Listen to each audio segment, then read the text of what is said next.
Dear student, आज बात करते हैं आपसे बंध विखंडन या बॉन्ड फिशन के बारे में। इसे बॉन्ड क्लीवेज के नाम से भी जाना जाता है।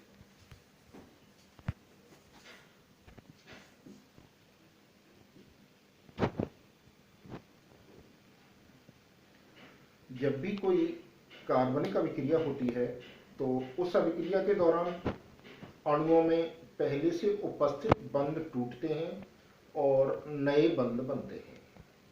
तो इस प्रकार किसी अभिक्रिया के दौरान अणुओं में पहले से उपस्थित बंधों का टूटना ही बंध विखंडन या बॉन्ड फिशन कहलाता है। इसे बॉन्ड क्लीवेज के नाम से भी जानते हैं।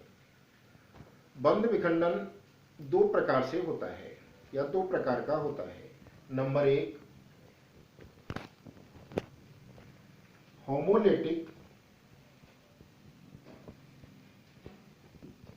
बॉन्ड फिशन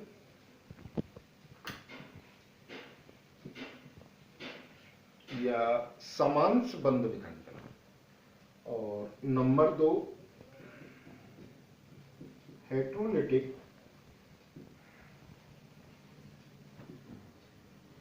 बॉन्ड फिशन, जिसे हिंदी में विषमांश बंध विखंडन कहते हैं। तो सबसे पहले बात करते हैं आपसे होमोलिटिक बॉन्ड फिशन के बारे में।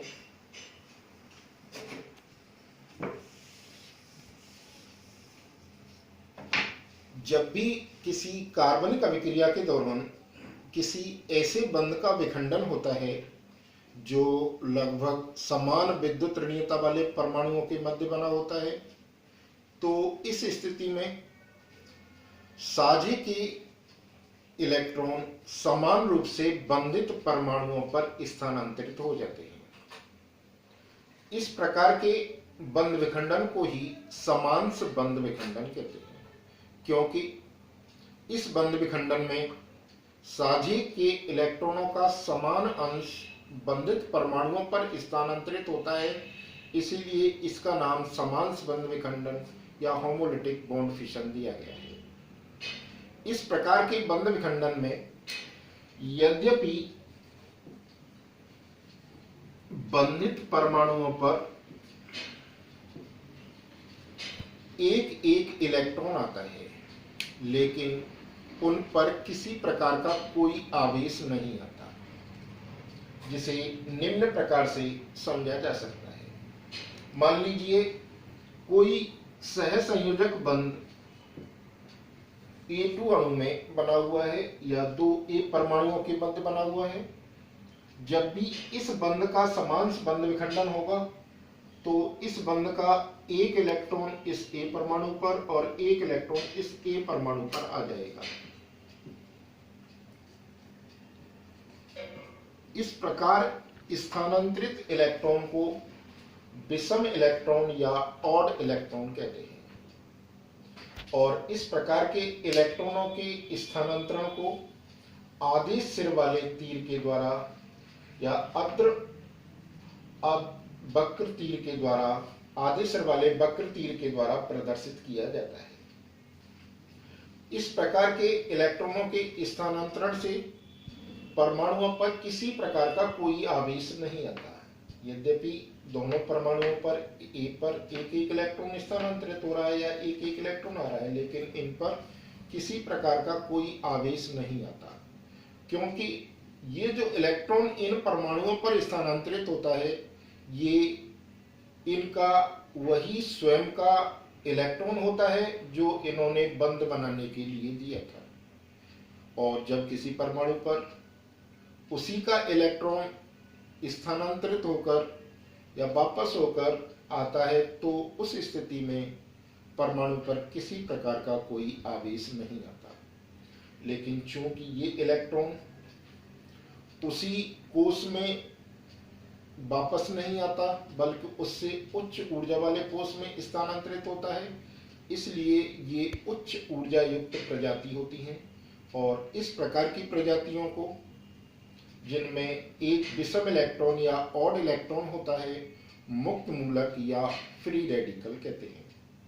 तो इस प्रकार स्पष्ट है कि जब भी किसी अणु में समांश बंध विखंडन होगा।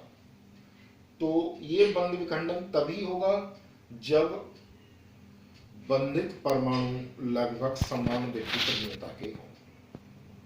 और इस प्रकार के बंध विखंडन के द्वारा विषम इलेक्ट्रॉन युक्त प्रजाति प्राप्त होती हैं, जिन्हें हम फ्री रेडिकल या मुक्त मूलक कहते हैं। और जब इस प्रकार का समान बंध विखंडन किसी कार्बनिक अणु में होता है तो उससे प्राप्त मुक्त मूलकों को एल्किल मुक्त मूलक या कार्बनिक मुक्त मूलक कह देते हैं। जैसे जब इस प्रकार का बंध किसी कार्बनिक मॉलिक्यूल या कार्बनिक अणु में होता है तो उससे हमें कार्बनिक मुक्त मूलक या एल्किल मुक्त मूलक प्राप्त होते हैं। जैसे मान लीजिए कार्बन और एक्स के मध्य उपस्थित बंध का समांश बंध विखंडन होता है, तो इसका एक इलेक्ट्रॉन कार्बन पर और दूसरा इलेक्ट्रॉन एक्स पर, और इस प्रकार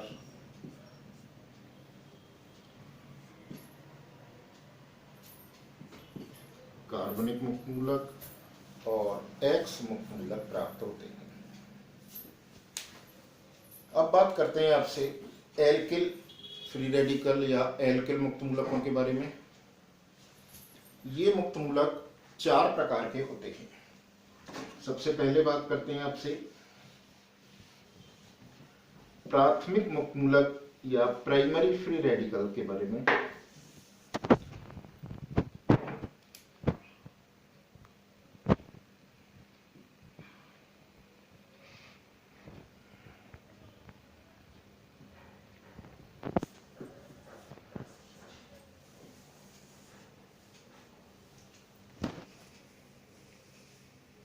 प्राइमरी फ्री रेडिकल को आसानी से परिभाषित कर सकते हैं वे मुक्त मूलक जिनमें विषम इलेक्ट्रॉन प्राथमिक कार्बन अर्थात उस कार्बन परमाणु पर उपस्थित होता है जो केवल एक अन्य कार्बन परमाणु से जुड़ा हो, प्राथमिक मुक्त मूलक कहलाते हैं।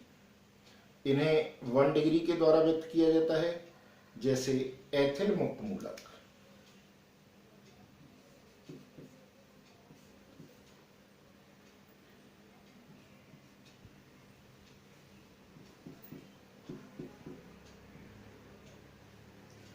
इस मुक्त मूलक में विषम इलेक्ट्रॉन इस कार्बन परमाणु पर है और ये कार्बन परमाणु प्राथमिक कार्बन परमाणु या प्राइमरी कार्बन एटम है, क्योंकि ये केवल एक अन्य कार्बन परमाणु से जुड़ा हुआ है। इसीलिए इसको प्राथमिक मुक्त मूलक कहते हैं और 1 डिग्री के द्वारा व्यक्त करते हैं।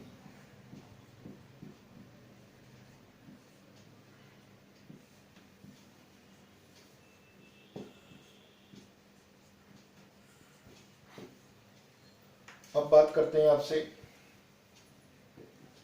दूसरे प्रकार के मुक्त मूलक अर्थात द्वितीयक मुक्त मूलक के बारे में या सेकेंडरी फ्री रेडिकल के बारे में।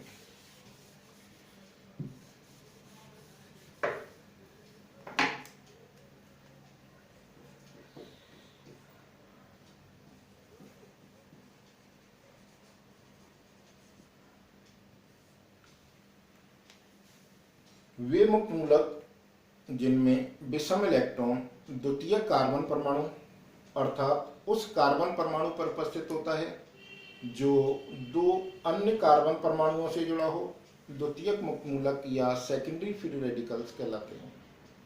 इन्हें 2 डिग्री के द्वारा व्यक्त किया जाता है, जैसे आइसोप्रोपिल मुक्त मूलक।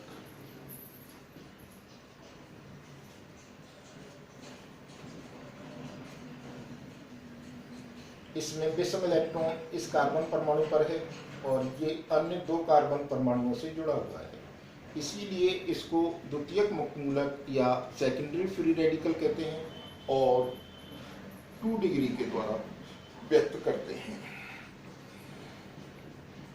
आइसोप्रोपिल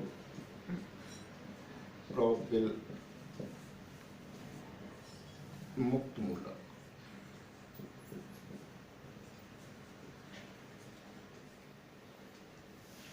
इसी प्रकार अब बात करते हैं आपसे तीसरे प्रकार के मुक्त मूलक अर्थात टर्सरी फ्री रेडिकल के बारे में।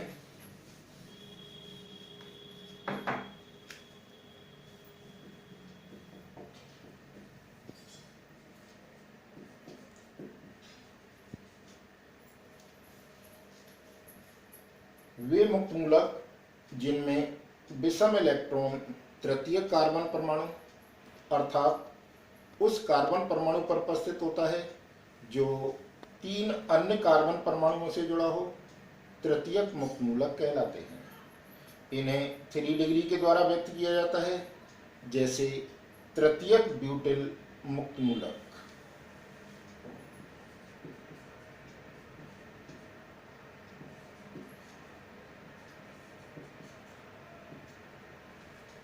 इसमें विषम इलेक्ट्रॉन इस कार्बन परमाणु पर है और ये कार्बन परमाणु 3 अन्य कार्बन परमाणुओं से जुड़ा हुआ है, इसीलिए इसको टर्सरी फ्री रेडिकल या तृतीयक मुक्त मूलक कहते हैं और 3 डिग्री के द्वारा व्यक्त करते हैं। इसका नाम है तृतीयक ब्यूटिल मुक्त मूलक।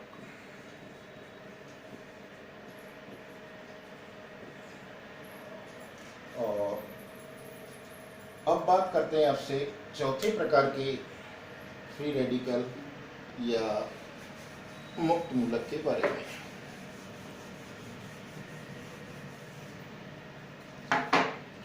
चौथा प्रकार है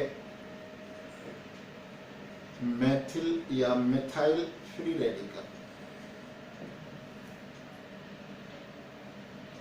वह मुक्त मूलक जिसमें विषम इलेक्ट्रॉन युक्त कार्बन 3 हाइड्रोजन परमाणुओं से तो जुड़ा होता है, लेकिन अन्य किसी कार्बन परमाणु से नहीं, मेथिल मुक्त मूलक या मिथाइल फ्री रेडिकल कहलाता है। इस प्रकार कुल मिलाकर के 4 प्रकार के फ्री रेडिकल्स या मुक्त मूलक होते हैं: प्राथमिक मुक्त मूलक, द्वितीयक मुक्त मूलक, तृतीयक मुक्त मूलक और मेथिल मुक्त मूलक। अब बात करते हैं इन मुक्त मूलकों के स्थायित्व के क्रम के बारे में।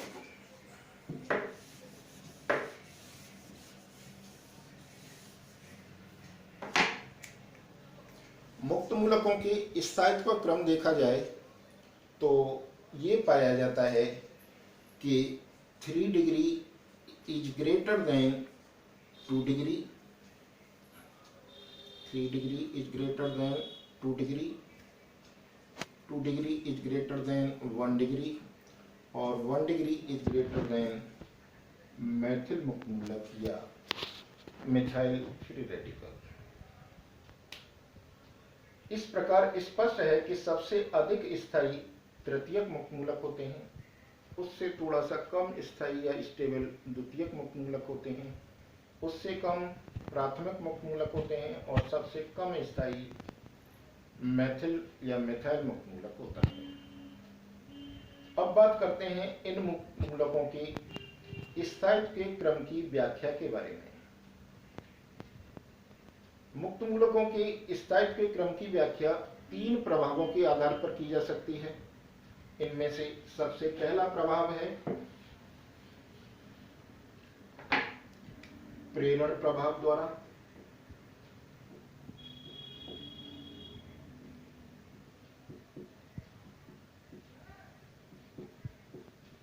दूसरा है अतिसंयुग्मन प्रभाव द्वारा।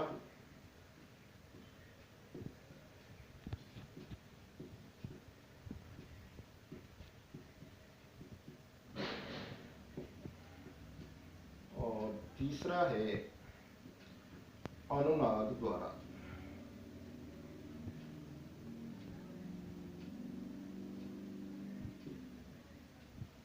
प्रेरण प्रभाव को इंग्लिश में इंडक्टिव इफेक्ट कहते हैं, असंयुग्मन प्रभाव को हाइपर कॉन्जुगेशन इफेक्ट कहते हैं और अनुनाद को रेजोनेंस कहते हैं। इस प्रकार मुक्त मूलकों के स्थायित्व की व्याख्या इंडक्टिव इफेक्ट के द्वारा भी की जा सकती है, हाइपर कॉन्जुगेशन इफेक्ट के द्वारा भी की जा सकती है और रेजोनेंस इफेक्ट या अनुनाद के द्वारा भी की जा सकती है। सबसे पहले बात करते हैं आपसे प्रेरण प्रभाव द्वारा मुक्त मूलकों के स्थायित्व की व्याख्या के बारे में।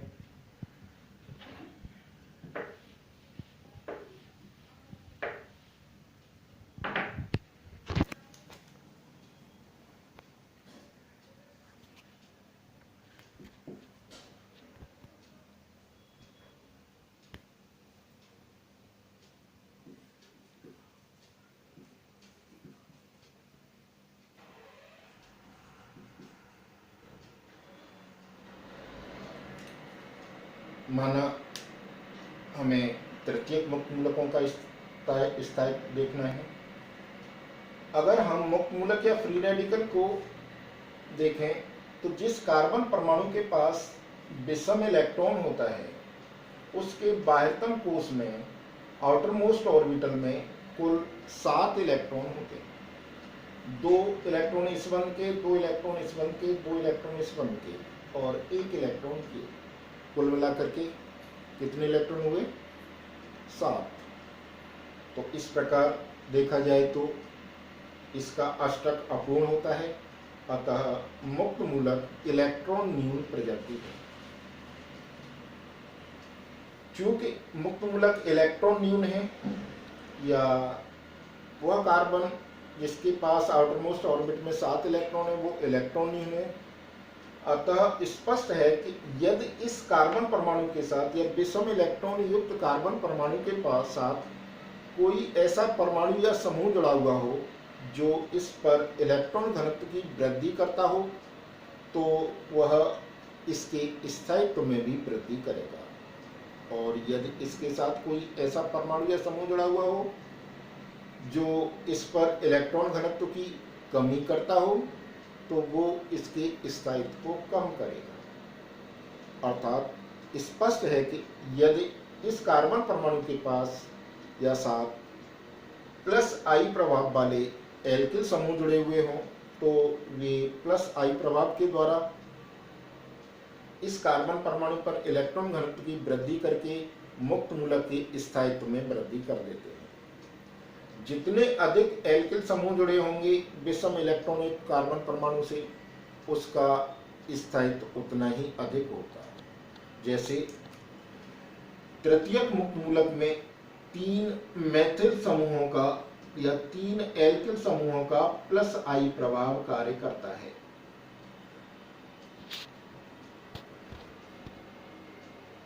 जबकि द्वितीयक मुक्त मूलक में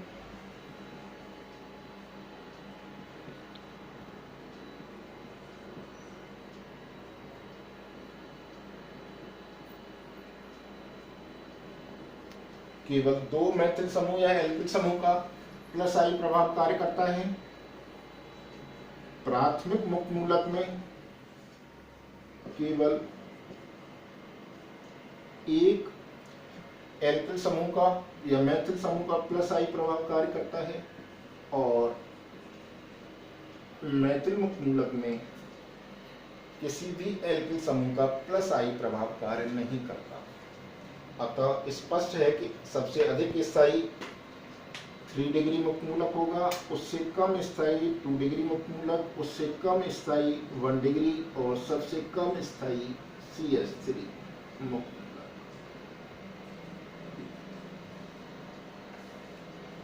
इसके विपरीत यदि विषम इलेक्ट्रॉन युक्त कार्बन परमाणु के साथ कोई माइनस आई प्रभाव वाला परमाणु या समूह जुड़ा हुआ हो तो वह इस कार्बन परमाणु पर इलेक्ट्रॉन घनत्व की कमी कर देता है, जिससे मुक्त मूलक का स्थायित्व भी कम हो जाता है। जैसे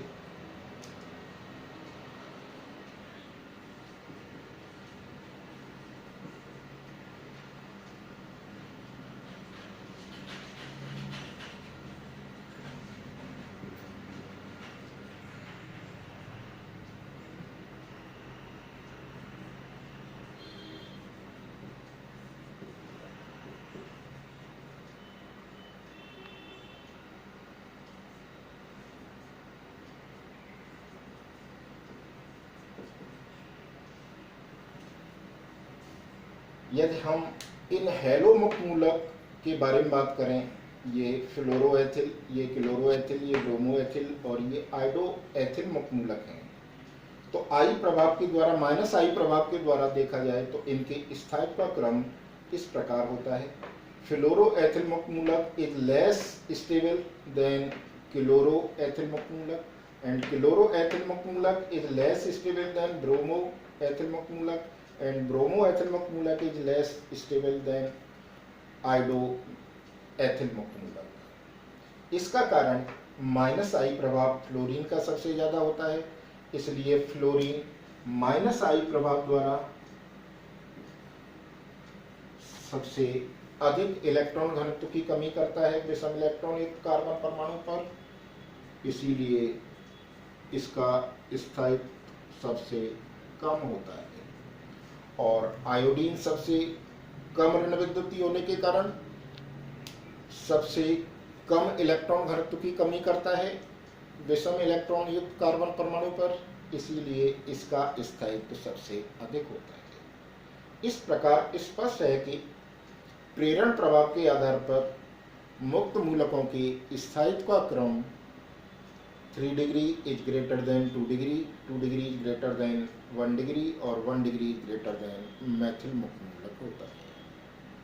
दिस इज ऑल।